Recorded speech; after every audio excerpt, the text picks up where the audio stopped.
Nous sanctifions le nom de notre roi, le Seigneur de gloire qui nous donne encore l'opportunité de devoir vous parler en ces jours. Il faut savoir que, en tant que ministre de la parole, serviteur de Dieu, nous avons pour mission de pouvoir vous garder, vous protéger, c'est-à-dire en d'autres termes, faire en sorte que vous ne puissiez pas vous écarter de la voie du Seigneur. Nous avons pour mission de faire en sorte que vous soyez tout le temps rapprochés de la maison de l'Éternel.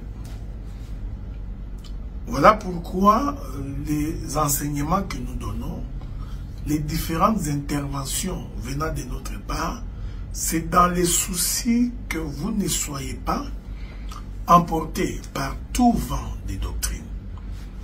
C'est dans les soucis que vous ne soyez pas emballés.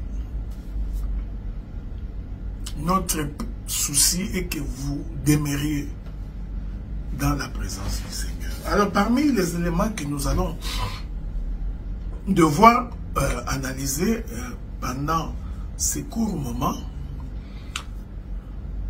c'est la question de ce que nous appelons généralement le couple pastoral ou les couples pastoraux. Cette conception-là est une conception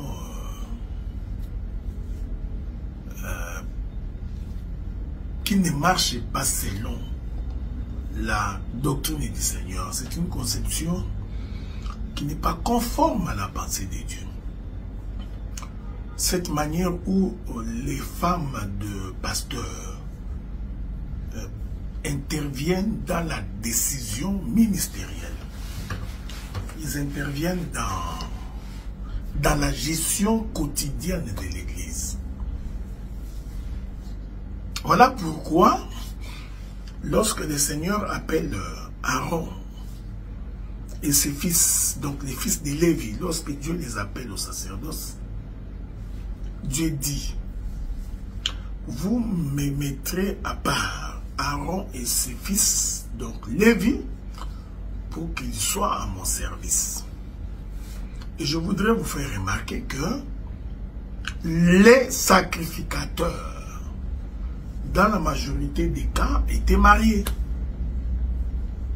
C'est comme Aaron et ses fils, Aaron était donc marié.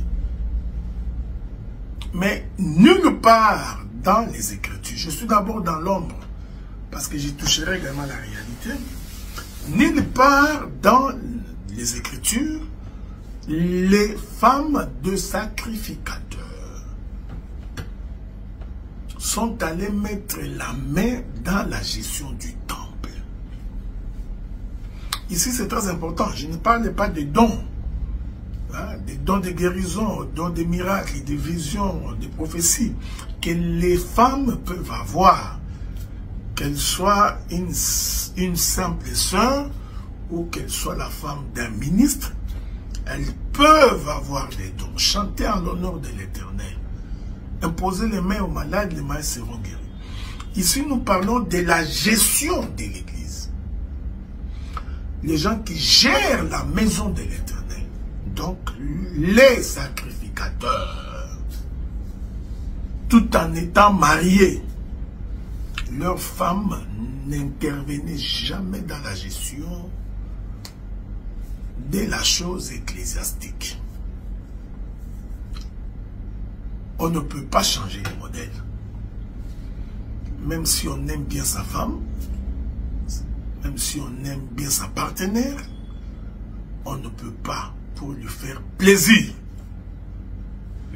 la faire intervenir dans la gestion de l'Église. Donc, quand vous allez dans l'Église, vous trouvez que c'est la femme du pasteur qui fait office du pasteur adjoint, qui fait office de son remplaçant.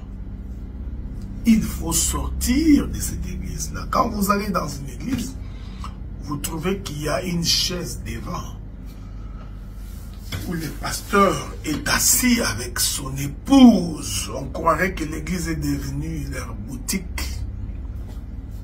Une église comme ça, il faut sortir.